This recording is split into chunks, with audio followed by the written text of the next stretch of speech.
स्वागत है आपका 8 बजे की खबरों में। मैं हूं अमृता राय। सबसे पहले आज दिन भर की सुर्खियों पर एक नजर। आईएस के खिलाफ किसी गठबंधन में नहीं शामिल होगा भारत। अगले 10 साल तक भारत और अमेरिका रक्षा सहयोग बढ़ाने पर राजी। कांग्रेस का किसानों, युवाओं और महिलाओं को बेहतर भविष्य का वादा। हरियाणा विधानसभा के लिए घोषणा पत्र जारी।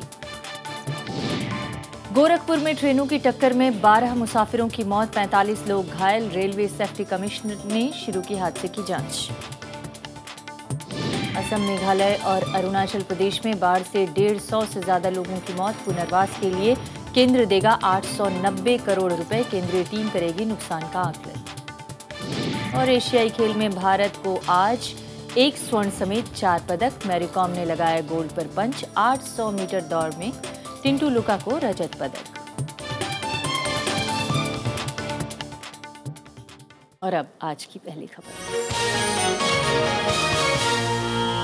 भारत ने साफ किया है कि आईएसआईएस के खिलाफ किसी भी सैन्य गठबंधन में वो शामिल नहीं होगा, लेकिन भारत अमेरिका के साथ आतंकी गुटों के नेटवर्क के खात्मे के लिए मिलकर काम करेगा।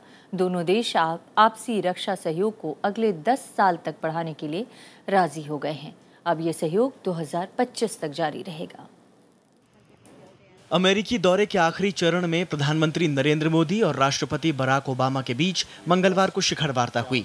वार्ता के बाद दोनों नेताओं ने आतंकवाद, परमाणु ऊर्जा, व्यापार, अफगानिस्तान और पर्यावरण जैसे मुद्दों पर तालमेल बढ़ाने का ऐलान किया। दोनों देश रक्षा सहयोग 2025 तक जारी रखने पर राजी हो गए हैं। हमारे साझा हितों को ध्यान में रखकर हम अपने सिक्योरिटी डायलॉग और डिफेंस रिलेशंस को और आगे बढ़ाएंगे। मैं यूएस डिफेंस कंपनीज को, विशेषकर भारत की डिफेंस मैन्युफैक्चरिंग कैपेसिटीज के विकास में भाग लेने के लिए आमंत्रित करता हूं। नरेंद्र मोदी और ओबामा की बातचीत से दोनों देशों के बीच आतंकवाद के मसले पर मतभेद थोड़ा कम हुए हैं। लश्कर-ए-तैयबा, जैश-ए-मोहम्मद, हक्कानी नेटवर्क और अल-कायदा को आर्थिक कूटनीतिक मदद रोकने के लिए दोनों देश मिलकर काम करेंगे। दाऊद इब्राहिम के प्रत्यर्पण में भारत अमेरिकी मदद ले सकता है, लेकिन आतंकवाद को समर्थन देने वाले पाकिस्तान को लेकर दोनों देशों के बीच सहमति नहीं बन पाई। We also today spent time talking about the international situation and security issues. We addressed challenges in the Middle East and violent extremism and the fight against ISIL. प्रधानमंत्री नरेंद्र मोदी ने साफ किया कि आतंकवाद के खिलाफ लड़ाई की सहमति के बगैर आईएसआईएस के खिलाफ किसी भी सैन्य गठबंधन में भारत शामिल नहीं होगा। India is not, there is no language, as you will see from the joint statement, about India joining any coalition. But the overall idea of Travelers for Terrorism does affect us. This is part of the conversation that, as you heard in Prime Minister's speech at the UN, this is a major issue for us. प्रधानमंत्री नरेंद्र मोदी ने सेवा क्षेत्र में काम कर रही भारतीय कंपनियों को अमेरिका में कारोबार करने की अनुमति देने की अपील की। बदले में उन्होंने टैक्स प्रक्रिया में बदलाव समेत परमाणु ऊर्जा के क्षेत्र में सहयोग पर अमेरिका की शिकायतों को दूर करने का वादा किया। असैन्य परमाणु करार को पूर्ण रूप से लागू करने के मकसद से अंतर एजेंसी संपर्क समूह गठित किया गया है। दोनों सिविल न्यूक्लियर कोऑपरेशन को आगे बढ़ाने के लिए प्रतिबद्ध है और इससे जुड़े मुद्दों को जल्दी सुलझाने के प्रति गंभीर है। यह भारत की एनर्जी सिक्योरिटी के लिए बहुत महत्वपूर्ण है। विश्व व्यापार संगठन और जलवायु परिवर्तन के मुद्दे पर सहमति तो नहीं बनी, लेकिन दोनों देश स्वच्छ ऊर्जा के लिए तकनीक सहयोग बढ़ाने पर राजी हुए। इसके अलावा अमेरिका इलाहाबाद, अजमेर और विशाखापत्तनम को स्मार्ट सिटी के रूप में विकसित करने में सहयोग करेगा। शिखर वार्ता के बाद दोनों नेताओं ने साझा बयान जारी किया। इससे भविष्य में भारत और अमेरिका के संबंध पटरी पर लाने में मदद मिलेगी। अखिलेश सुमन, राज्यसभा टीवी। अमेरिका की 5 दिन की यात्रा के बाद प्रधानमंत्री नरेंद्र मोदी वॉशिंगटन डीसी से दिल्ली के लिए रवाना हुए। वो आज देर रात दिल्ली पहुंचने वाले हैं। प्रधानमंत्री मोदी ने इस दौरे को सफल बताया है। अमेरिकी राष्ट्रपति बराक ओबामा ने भी नरेंद्र मोदी की अगुवाई वाली सरकार से काफी अपेक्षाएं जाहिर की हैं।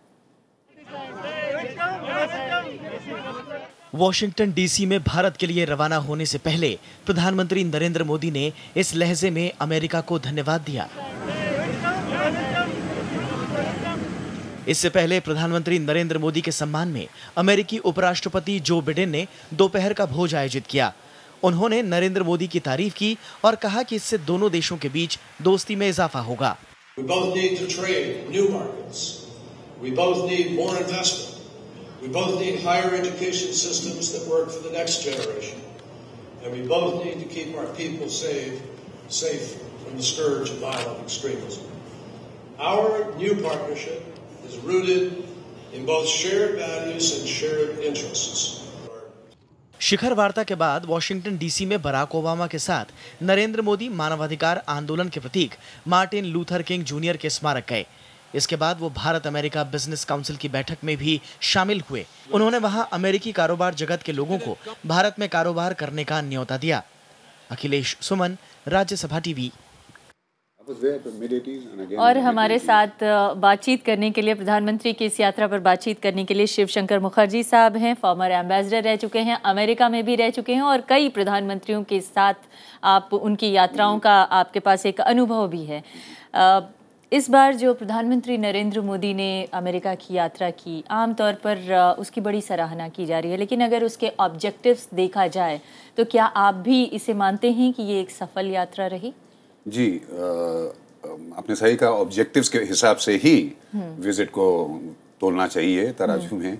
और मेरे ख्याल से जिस ऑब्जेक्टिव्स को लेके हमारे प्रधानमंत्री लेके गए थे और ये भी मन में रखते हुए कि भारतवर्ष का क्या स्थान है इस दुनिया में और अमेरिका का सुपर पावर स्टेटस क्या है इस दुनिया में, और ये कॉन्टेक्स्ट को देखते हुए मैं तो कहूँगा कि ये विजिट बहुत ही सफल रहा है, जो अगर इस दृष्टिकोण से देखा जाए तो इस सफलता में कौन कौन से नए आयाम जुड़े हैं आपकी नज़र में, जिसके आधार पे आप ये कह सकते हैं कि ये बहुत सफल रहा? सबसे पहला मैं ये कहूँगा कि सबसे इम्पोर्टेंट ऑब्जेक्टिव उद्देश्य जो था इस विजिट का, वो ये नहीं था कि इतने सारे एग्रीमेंट साइन होंगे, इस क्षेत्र में एग्रीमेंट साइन होंगे, एक लॉन्ड्री लिस्ट बनेगी एग्रीमेंट्स की। वो होता है और वो अपने जगह की महत्वपूर्ण रखता है, लेकिन अगर कॉन्टेक्स्ट अगेन मैं हमेशा एम्फेसाइज करता हूँ कॉन्टेक्स्ट को, अगर आप देखे जाएं तो 2005 में एक स्ट्रेटेजिक रिलेशनशिप बनी थी भारतवर्ष और अमेरिका में, जो कि बहुत ही तेजी से और बहुत अच्छी तरीके से आगे बढ़ रहा था। फिर दो बातें हुई, एक तो फाइनेंशियल सुनामी जो 2008 में सारी दुनिया को अफेक्ट कर गया, हमारा ग्रोथ रेट भी थोड़ा कम हो गया, बट वो तो डोमेस्टिक प्रॉब्लम था। बट बियॉन्ड दैट कुछ इरिटेंट्स आ गई थी हमारे रिलेशनशिप्स में, जिससे ये स्ट्रेटेजिक पार्टनरशिप जो है वो थोड़ा उसमें हिचकिचाहट आ गई थी, हिकअप्स आ गए थे, थोड़ा ठंडा पड़ गया था। वो क्या थे, जैसे कि न्यूक्लियर लायबिलिटी बिल,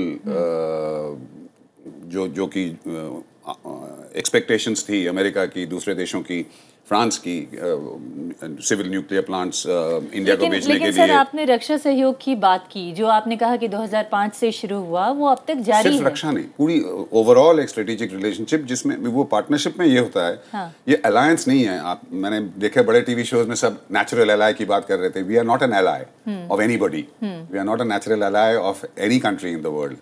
हम पार्टनरशिप में हैं जिसमें ये समझा, ये मेन चीज़ ये है कि हमारी दृष्टिकोण दुनिया के इश्यूज पे तकरीबन एक हैं, ऑब्जेक्टिव्स सिमिलर हैं, हमारी डेमोक्रेसी, दोनों डेमोक्रेसीज हैं इत्यादि। एक मतलब एक स्ट्रेटेजिक थिंकिंग दोनों की विश्वास में दबा हुआ, विश्वास के साथ लगा हुआ है, यानी ट्रस्ट एंड कॉन्फिडेंस। और ये सबसे बड़ा उद्देश्य था प्रधानमंत्री मोदी का मेरे ख्याल से।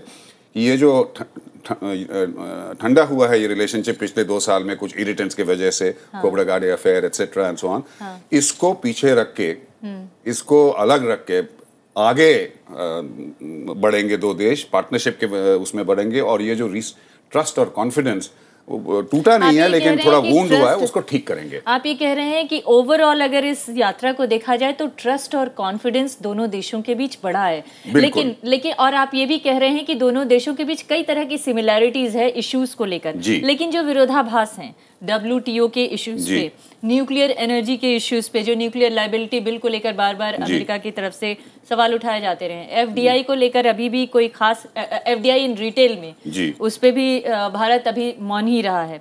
क्लाइमेट चेंज का इशू भी जो है वो भारत और अमेरिका दोनों एक तरह से नहीं सोचते हैं, तो ये कुछ विरोधाभासी इशू भी हैं।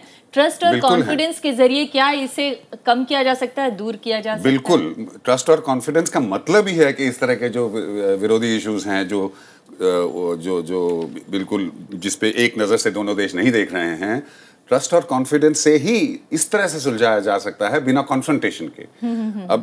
लेकिन इस बार तो कोई उस पे पहल हुई नहीं, ऐसा लगता है। हुई होगी, जरूर हुई होगी। मैं बिल्कुल सोच नहीं सकता कि हमारे प्रधानमंत्री जाएंगे वहां पर। रक्षा में एफडीआई की बात जरूर कही गई है, एफडीआई की बात शायद नहीं की होगी।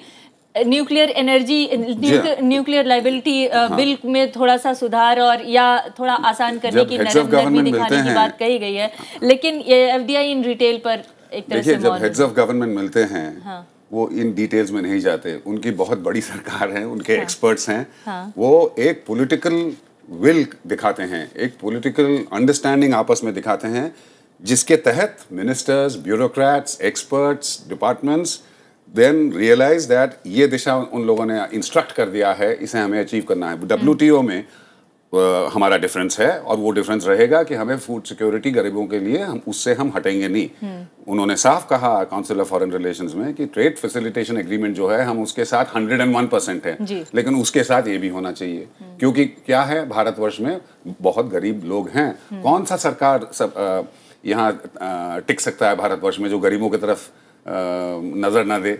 अच्छा, जो आपने एफडीआई बोला, FDI is part of opening up the economy. Heads of government नजर रखेंगे कि जो भी चीज करना है इकोनॉमी को लिबरलाइज करने के लिए, लेबर लॉज बदलने के लिए, ईज ऑफ डूइंग बिजनेस, उस पर नजर दिया जाएगा। आगे जो डिटेल्स होंगे उनकी सरकार आगे बढ़ाएगी। जी, आप कह रहे हैं, आप बहुत विश्वास में हैं, कॉन्फिडेंट भी हैं कि जो दोनों राष्ट्राध्यक्षों के बीच मुलाकात हुई वो ट्रस्ट और कॉन्फिडेंस बढ़ाने में कामयाब होगी।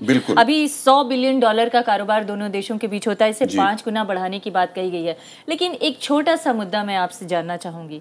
6 मुद्दे थे जिसको कैबिनेट ने प्रधानमंत्री के जाने से पहले यहाँ पर पास किया था। वो एजुकेशन से रिलेटेड थे, वो मेडिसिन से रिलेटेड थे, वो गैस से रिलेटेड थे, लेकिन इन मुद्दों पर वहाँ कोई चर्चा नहीं हुई। तो क्या आप मानते हैं कि ये सब राष्ट्राध्यक्षों के बातचीत या चर्चा का मुद्दा नहीं होते हैं, इसे एम्बेसडर लेवल पर या कूटनीतिक स्तर पर बात की जाती है, सुलझाया जाता है? जी नहीं, ये इस तरह से जब ये हेड्स ऑफ गवर्नमेंट का विजिट होता है, तो इसमें लेयर्स होते हैं। जो बराक ओबामा और prime minister Modi, president Obama, prime minister Modi जब मिलेंगे 2 घंटे के लिए मेरे, तो 2 घंटों में ना वो भारत के रिलेशनशिप के एवरी डिटेल पे नजर रखेंगे, ना कि दुनिया के प्रॉब्लम्स को 1 बाय 1 सॉल्व करेंगे। स्ट्रेटेजिक पार्टनरशिप में मेरे ख्याल से 26 से ज्यादा वर्किंग ग्रुप्स हैं जो बहुत अच्छा काम कर रहे हैं, लेकिन रोज हेडलाइंस नहीं बनाते हैं। एजुकेशन में एक वर्किंग ग्रुप है जो बहुत कुछ कर चुका है, बहुत कुछ कंसिडर कर रहा है। उसमें ये पॉलिटिकल विल जाएगा कि इंडिया की तरफ से, यूएस की तरफ से एजुकेशन में कोऑपरेशन आगे बढ़ाना है, स्पेसिफिक प्रोजेक्ट्स करने हैं, वो आगे जाएगा।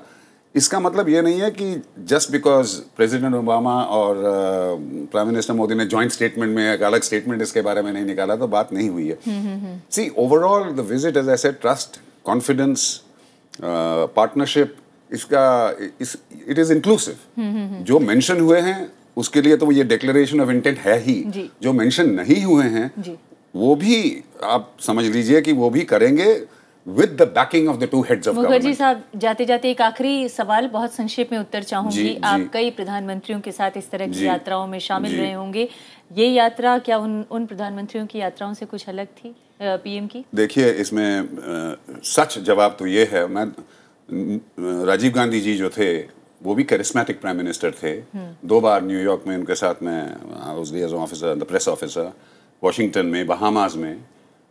विजिट्स उनके सक्सेसफुल थे, मीडिया नोटिस भी था, he handled the press very well and so on.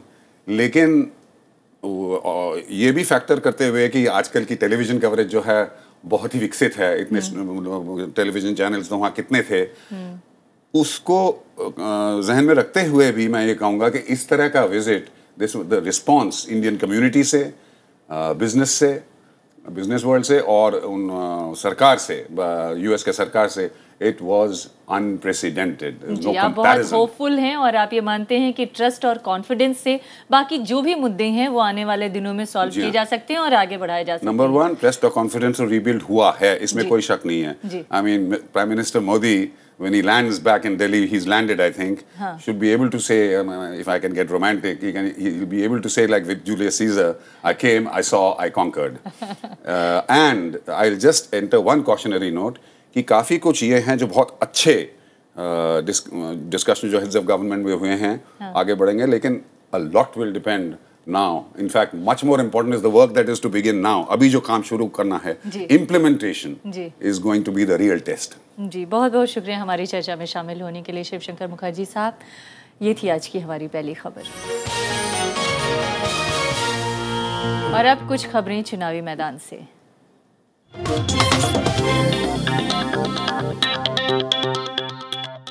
Haryana विधानसभा चुनाव के मद्देनजर कांग्रेस ने आज अपना घोषणा पत्र जारी कर दिया। कांग्रेस के घोषणा पत्र में हर तबके के विकास का वादा किया गया है। साथ ही कांग्रेस ने राज्य में चल रहे विकास के कामों को विस्तार देने की बात भी कही है। आइए दिखाते हैं आपको कांग्रेस के घोषणा पत्र में क्या खास बातें हैं।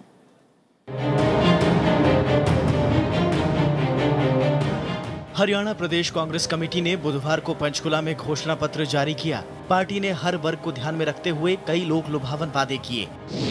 सभी का विकास कांग्रेस के घोषणा पत्र का अहम ऐलान है। गरीबों के लिए 3 रुपए प्रति किलो की दर से चावल देने की बात कही गई है। राज्य में स्वास्थ्य सुविधाओं को बढ़ाने के लिए हर जिले में मल्टी स्पेशलिटी अस्पताल बनाने की घोषणा की गई है। राज्य के युवा मतदाताओं का खास ध्यान रखा गया है, जिसके तहत हर जिले में एक विश्वविद्यालय बनाने, मेडिकल कॉलेज बढ़ाने, रोजगार के अवसर बढ़ाने का वादा है। कांग्रेस ने महिलाओं के लिए महिला बैंक खोलने, हरियाणा पुलिस में 15% भर्ती का भी ऐलान किया है। कांग्रेस ने हरियाणा के हर जिले को साफ सुथरा बनाने की बात कही है। आम जनता को राहत देने के लिए बिजली के दामों में कमी का वादा भी है। सूबे के मुख्यमंत्री भूपेंद्र सिंह हुड्डा ने पिछले दोनों घोषणा पत्र के सभी वादों को पूरा करने का दावा किया। जो घोषणा पत्र में लिखा है सारी हम इम्प्लीमेंट करेंगे। जो पहले 2005 के हमने घोषणा पत्र क्या लागू किया, 2009 में किया, हमने सारा इम्प्लीमेंट कर दिया। इस मौके पर कांग्रेस नेता शकील अहमद, प्रदेश कांग्रेस अध्यक्ष अशोक तंवर, नवीन जिंदल समेत कई नेता मौजूद थे। Bureau report, Rajya Sabha TV. Shiv Sena अध्यक्ष उद्धव ठाकरे ने कहा है कि उनकी पार्टी अभी एनडीए से अलग नहीं होगी। उधर केंद्रीय मंत्री अनंत गीते ने भी कैबिनेट से इस्तीफे की संभावनाओं से इनकार कर दिया है। हालांकि दोनों ने ही 2 दिन पहले इस तरह के संकेत दिए थे कि अब उनका एनडीए से नाता टूटने के बाद केंद्रीय मंत्री का पद भी छोड़ने का इरादा है। बीजेपी से अलग होने के बाद शिवसेना प्रमुख उद्धव ठाकरे रोज बयान बदल रहे हैं। उन्होंने मुंबई में प्रेस कॉन्फ्रेंस कर कहा कि महाराष्ट्र से जीते सभी 42 सांसद इस्तीफा दें, तभी शिवसेना सरकार से अलग होगी। तोड़ने वाले हम लोग नहीं है, जोड़ने वाले हैं और कायम रखने वाले हैं। पंजाब में भी आप सारे लोग समझ सकते हैं, वहाँ जाकर आप पूछ लो वहाँ अकाली दल के साथ क्या चल रहा है, बगल में हरियाणा है वहाँ क्या हो रहा है, क्या हो गया है, ये सारी बातें आप देखो। इस बीच केंद्रीय भारी उद्योग मंत्री अनंत गीते ने भी दावा किया है कि उनके इस्तीफे की फिलहाल कोई संभावना नहीं है। सरकार एनडीए की है और एनडीए की सरकार में शिवसेना का योगदान है। जो महाराष्ट्र से 42 सांसद चुन के आए हैं उसमें शिवसेना का योगदान है और इसलिए इस्तीफा देने का कोई सवाल उठता नहीं। बीजेपी नेता प्रकाश जावड़ेकर ने कहा है कि गठबंधन टूटने के लिए उनकी पार्टी जिम्मेदार नहीं है। हमने हर संभव कोशिश की कि अलायंस हो, लेकिन नहीं हुआ। तो अब नहीं हुआ, ये हो गया, यानी दैट स्टेज हैज, वो चल गई स्टेज। भले ही दोनों दल गठबंधन पर सियासी समर में उलझे हैं, लेकिन चुनाव बाद दोबारा गठबंधन की संभावना से कोई इनकार भी नहीं कर रहा है। माना जा रहा है कि महाराष्ट्र से जीते सभी सांसदों के इस्तीफे की शिवसेना की मांग भी एनडीए में बने रहने की कोशिश का हिस्सा है। Bureau report, Rajya Sabha TV. एक ब्रेक के लिए रुकेंगे, ब्रेक के बाद लौटते हैं तो दिखाते हैं कुछ और खबरें। उत्तर प्रदेश के गोरखपुर में हुए रेल हादसे में 12 लोगों की मौत हो गई है और करीब 45 लोग घायल हुए हैं। कल देर रात हुए इस हादसे की जांच रेलवे के सेफ्टी कमिश्नर ने शुरू कर दी है। माना जा रहा है कि कृषक एक्सप्रेस ने सिग्नल को नजरअंदाज कर दिया और इस वजह से ये हादसा हुआ। इस बीच कांग्रेस अध्यक्ष सोनिया गांधी ने बढ़ते रेल हादसों पर चिंता जताई है। पूरी रात चला राहत और बचाव कार्य सुबह जाकर पूरा हुआ। बोगियों को काट काट कर घायलों को बाहर निकाला गया। घायलों को एयरफोर्स मेडिकल कॉलेज, जिला अस्पताल और रेलवे हॉस्पिटल में भर्ती कराया गया है। रेल प्रशासन ने युद्ध स्तर पर कार्य किया और क्षतिग्रस्त रेल लाइन को दोपहर तक फिर संचालन के लायक बना दिया। हादसे में बरौनी एक्सप्रेस के यात्री ही ज्यादा पीड़ित हुए। छावनी में ये गाड़ी रुकी है, लखनऊ बरौनी, ठीक है। उसके बाद मालगाड़ी इधर से क्रॉस किया, उसके बाद इसको आगे जैसे बढ़ा कि थोड़ा दूर आगे जाने के बाद जोरदार धक्का हुआ है। उसके बाद हम लोग देखें तो बरौनी, लखनऊ बरौनी का 3-4 डब्बा पलटी कर गया, जिसमें बहुत आदमी मरा भी है, बहुत घायल भी है। इस बीच रेलवे के सेफ्टी कमिश्नर ने हादसे की जांच शुरू कर दी है। जांच पूरी होने तक कृषक एक्सप्रेस के दोनों ड्राइवरों को सस्पेंड कर दिया। माना जा रहा है कि कृषक एक्सप्रेस ने रेड सिग्नल होने के बावजूद ट्रेन को नहीं रोका, जिसके चलते ये हादसा हुआ। हालांकि रेल प्रशासन का कहना है कि जांच के बाद ही अंतिम रूप से कुछ कहा जा सकता है। जहां कारण क्या है इस घटना का, ये तो एक गहन जांच का विषय है, लेकिन जो सामने हमको समझ में आ रहा है वो किसी कारणवश ड्राइवर जो है मंडवाडी लखनऊ एक्सप्रेस का सही सिग्नल पे गाड़ी रोक नहीं पाया और थोड़ा आगे निकल गया, जिससे ये घटना घटी। रेल प्रशासन ने मुआवजे की घोषणा कर दी है। घायलों की हर संभव मदद के लिए हेल्पलाइन नंबर भी जारी किए गए हैं। We have announced ex gratia of ₹2 lakh for the deceased and 1 lakh for the grievously injured and 20,000 to the simple injured persons. Already the rescue operations and other things are राष्ट्रपति, उपराष्ट्रपति और प्रधानमंत्री ने रेल दुर्घटना में मारे गए लोगों के प्रति संवेदना व्यक्त की है। वहीं स्थानीय सांसद योगी आदित्यनाथ ने मामले के दोषियों को कड़ी सजा देने की मांग की। जिस तत्परता के साथ राहत कार्य किया है और सराहनीय है, लेकिन दोषियों के खिलाफ सख्त कार्रवाई होनी चाहिए। यह हम लोगों की भी मांग है और जनता यह चाहती भी है। जन भावना का सम्मान होना चाहिए। गोरखपुर के नंदानगर रेलवे क्रॉसिंग पर खड़ी बरौनी एक्सप्रेस को कृषक एक्सप्रेस ने साइड से ओवरशूट किया, जिससे बरौनी एक्सप्रेस के 3 डिब्बे पटरी से उतर गए। Bureau report, Rajya Sabha TV. केंद्र सरकार ने असम, मेघालय और अरुणाचल प्रदेश में बाढ़ पीड़ितों के पुनर्वास के लिए 890 करोड़ रुपए देने का ऐलान किया है। इसमें 674 करोड़ रुपए असम के लिए है। इन राज्यों में बाढ़ से अब तक 150 से ज्यादा लोगों की मौत हो चुकी है। आज केंद्रीय गृह मंत्री राजनाथ सिंह ने भी बाढ़ पीड़ित असम और मेघालय का दौरा किया। असम और मेघालय में लगातार हो रही बारिश तो थम गई है, लेकिन पहाड़ी नदियां अब भी उफान पर हैं। ब्रह्मपुत्र खतरे के निशान से ऊपर बह रही है। मेघालय के गारो और खासी हिल्स में भी सुदूर क्षेत्रों में कई लोगों तक राहत नहीं पहुंची। केंद्रीय गृह मंत्री राजनाथ सिंह और गृह राज्य मंत्री किरण रिजिजू ने बुधवार को पूरे क्षेत्र का हवाई दौरा किया। राजनाथ सिंह ने असम और मेघालय के मुख्यमंत्रियों से अलग अलग बैठक कर राहत कार्यों की समीक्षा की।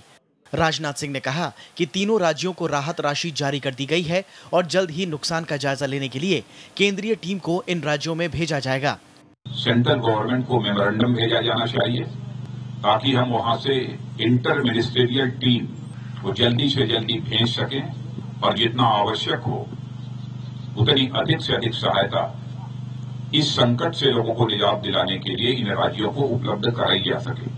इससे पहले केंद्रीय मंत्री सर्बानंद सोनोवाल ने राज्य सरकार पर गृह मंत्री के दौरे में बाधा पहुंचाने का आरोप लगाया था, लेकिन तरुण गोगोई ने इस आरोप से इनकार किया। असम के आपदा प्रबंधन प्राधिकरण के मुताबिक राज्य के 5 जिलों में 4 लाख से ज्यादा लोग बाढ़ से प्रभावित हैं। कामरूप और ग्वालपाड़ा जिलों में बाढ़ की स्थिति सबसे ज्यादा भयावह है। पिछले 2 सप्ताह से बाढ़ के सबसे ताजा दौर की चपेट में धुरबी जिला भी बुरी तरह से प्रभावित हुआ। कई लोग अभी भी राहत शिविरों में ही रह रहे हैं, क्योंकि पुनर्वास का काम अभी भी नहीं किया जा सका है। बाढ़ से बुनियादी ढांचे पर भी खासा असर पड़ा। 844 सड़कें और करीब 200 पुलों को नुकसान पहुंचा है। मेघालय की भी कई सड़कें बुरी तरह से क्षतिग्रस्त हुई हैं। Bureau report, Rajya Sabha TV. केंद्र सरकार के स्वच्छ भारत मिशन से सभी को जोड़ने की कोशिश की जा रही है। स्वच्छता अभियान के तहत देश में साफ सफाई के काम किए जाने की बात कही गई है। सरकारी कर्मचारियों के अलावा आम लोगों को भी अभियान में भागीदार बनने के लिए कहा गया है। प्रधानमंत्री नरेंद्र मोदी 2 अक्टूबर को मिशन की औपचारिक शुरुआत करेंगे और इस बीच राष्ट्रपति ने भी इस अभियान में आम लोगों को जुड़ने की अपील की है। ये है 45 साल की सुनीता। बचपन से सुनीता दिल्ली के वाल्मीकि सदन में रह रही हैं। सुनीता नई दिल्ली नगर पालिका में सफाई कर्मचारी का काम करती हैं। वो खुश हैं कि देश भर में शुरू हो रहे स्वच्छता मुहिम का हिस्सा बनी हैं। बिल्कुल खुश है, मोदी जी आ रहे हैं, खुश है। बहुत बदलाव है, सफाइयाँ तो हो ही रही हैं, दिन रात 24 घंटे सफाई हो रही है। मोदी जी के आने से बहुत सफाई हो रही है। केंद्र सरकार के सभी मंत्री, कर्मचारी और बीजेपी कार्यकर्ता अभियान में जुटे हैं। मंत्री अपने कार्यालय और विभागों में झाड़ू लगाने और सफाई की निगरानी कर रहे हैं। सरकार ने सभी पार्टियों, सरकारी दफ्तरों और स्कूलों को इस अभियान में जुड़ने की अपील भी की थी।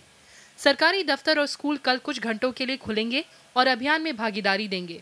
कल हमारे तमाम लोग, दिल्ली भर के लोग बोट क्लब पर प्रधानमंत्री के इस कार्यक्रम में पहुंचेंगे और जो संकल्प वो देश को दिलाना चाहते हैं, जो बात वो देश को कहना चाहते हैं कि ये स्वच्छता जो है वो हम एक इसको परमानेंट मिशन के रूप में लेकर के जाएं और ये स्वच्छता अभियान 2 अक्टूबर से प्रारंभ होकर के आने वाले 5 साल तक चले। मैं सबसे अपील करता हूं कि सब लोग, हम लोग भी निकलेंगे, सभी कार्यकर्ता निकलेंगे, सब लोग अपने अपने घरों से बाहर निकलकर श्रमदान करें, सफाई करें। देखिए, स्वच्छ भारत अभियान और कुछ भी नहीं है। ये जो यूपीए सरकार का निर्मल भारत अभियान था वही है। 2 अक्टूबर को प्रधानमंत्री के अलावा तमाम मंत्री, सांसद, विधायक और तमाम राजनीतिक पार्टियों के कार्यकर्ता अपने अपने इलाकों में अभियान में हिस्सा लेंगे। इस अभियान का मुख्य उद्देश्य भारत को स्वच्छ और स्वस्थ बनाना है। कई दशकों पहले महात्मा गांधी ने भी स्वच्छ भारत का एक सपना देखा, तो नरेंद्र मोदी ने उसी सपने को पूरा करने के लिए 2 अक्टूबर का दिन चुना। लेकिन वाल्मीकि समाज जो इस सपने का पहले भी गवाह बना, आज भी अपने सपनों के साथ अधूरेपन में जी रहा है। कैमरा पर्सन प्रेम के साथ अनु दीवान, राज्यसभा टीवी, दिल्ली। दिल्ली के पूर्व कानून मंत्री सोमनाथ भारती, जो कि आम आदमी पार्टी के नेता रहे हैं और सोमनाथ भारती और साथ साथ 17 दूसरे लोगों के खिलाफ दिल्ली पुलिस ने आरोप पत्र दाखिल कर दिया है। सभी पर दक्षिण दिल्ली के खिड़की एक्सटेंशन में अफ्रीकी महिलाओं के खिलाफ बदसलूकी के मामले में चार्जशीट दाखिल की गई है। मामला इसी साल 15-16 जनवरी का है, जब सोमनाथ भारती अपने समर्थकों के साथ खिड़की एक्सटेंशन इलाके में पहुंचे थे। उपराष्ट्रपति मोहम्मद हामिद अंसारी ने आज दिल्ली में देश के पहले प्रधानमंत्री जवाहरलाल नेहरू पर लिखी किताब नेहरू गेजिंग एट टुमारो का विमोचन किया। कर्नाटक के पूर्व राज्यपाल हंसराज भारद्वाज ने इस किताब में लोकतंत्र में जवाहरलाल नेहरू के योगदान के बारे में लिखा है। उपराष्ट्रपति ने आज़ाद भारत के निर्माण में जवाहरलाल नेहरू की भूमिका को अहम बताया।